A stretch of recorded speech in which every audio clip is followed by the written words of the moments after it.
How do we multiply complex numbers graphically? Remember how we multiply complex numbers algebraically? The easiest way of doing this was when they were in polar form.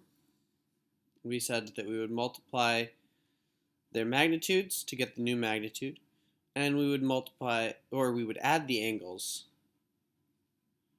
to get the new angles. When we multiply the magnitudes, really what we're doing is we're multiplying two scalars together. A times B gives us AB. That's like dilation.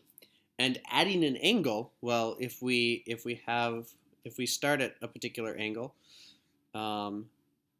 x, and then we go another angle further, that's angle y, then the overall angle is x plus y.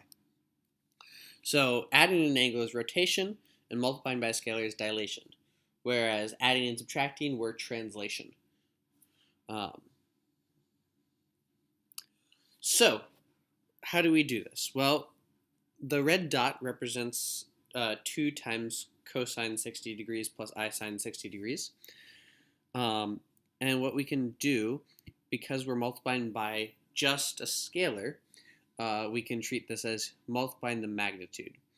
So essentially what I will do is I will take this as if it were a vector, and do scalar multiplication with it, which means that it's going to become 3 times as long. So this length will be tripled. And the easiest way that I know how to do that on the screen is to duplicate it and drag it. For you, it would be to use a ruler to make sure that it is 3 times as long. So now this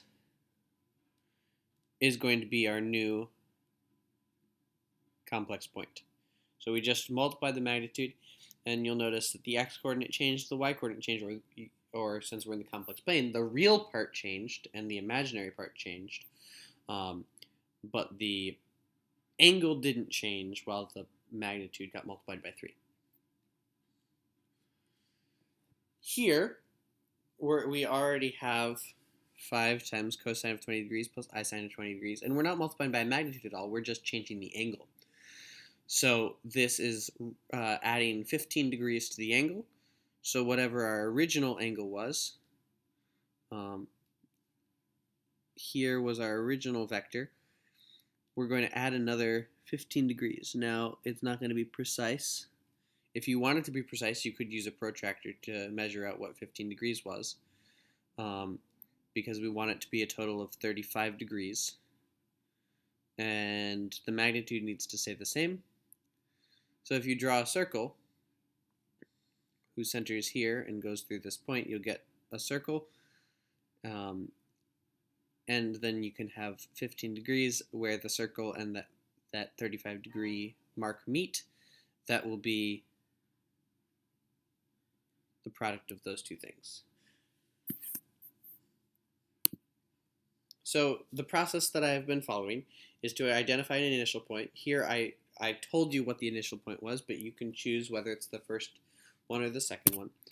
Rotate that point around the origin based on the factor's angle, and dilate that point from the origin based on the other factor's magnitude. If we wanted to do this very precisely, we would use, for our rotation, we would use a circle, so we would use a compass to make sure that we stayed the same distance away, and we would also use a protractor to make sure that we changed the angle precisely.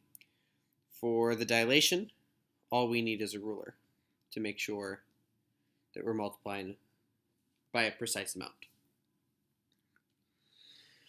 So here's a trickier one. We're going to be multiplying 6 times 1/4 and adding the angles of 200 degrees and 75 degrees. It really doesn't matter which one I start with. I'm going to start with the first one. So where is the radius will be 6. Since this isn't labeled in any way, I can choose how far out the magnitude of 6 will be. And then 200 degrees, that's slightly above 180 degrees. So let's say that that's about here. So that's going to represent this point. Now what I know is going to happen, and I can do this in either order. I can apply the dilation first or the rotation first, and either one will be fine. I feel like it's going to be easier to do the rotation first and then the dilation.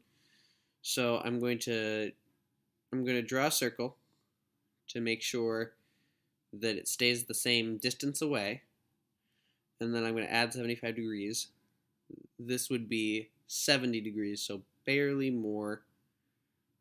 past the 270 degree mark. That's going to be not our final answer, but this will be before we do the 1/4 dilation.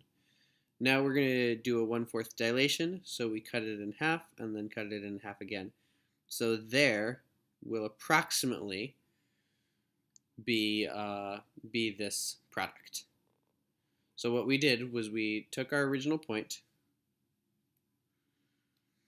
we rotated, and the amount that we rotated by was 75 degrees. And then we took this vector and cut it into 1/4 of the original length. So now this magnitude is 6. The blue piece, the magnitude of it is equal to 6 times 1/4, which is 1.5. So that is how we multiply complex numbers graphically. We identify an initial point, rotate that point around the origin based on the other factor's angle, and dilate that point from the origin based on the other factor's magnitude.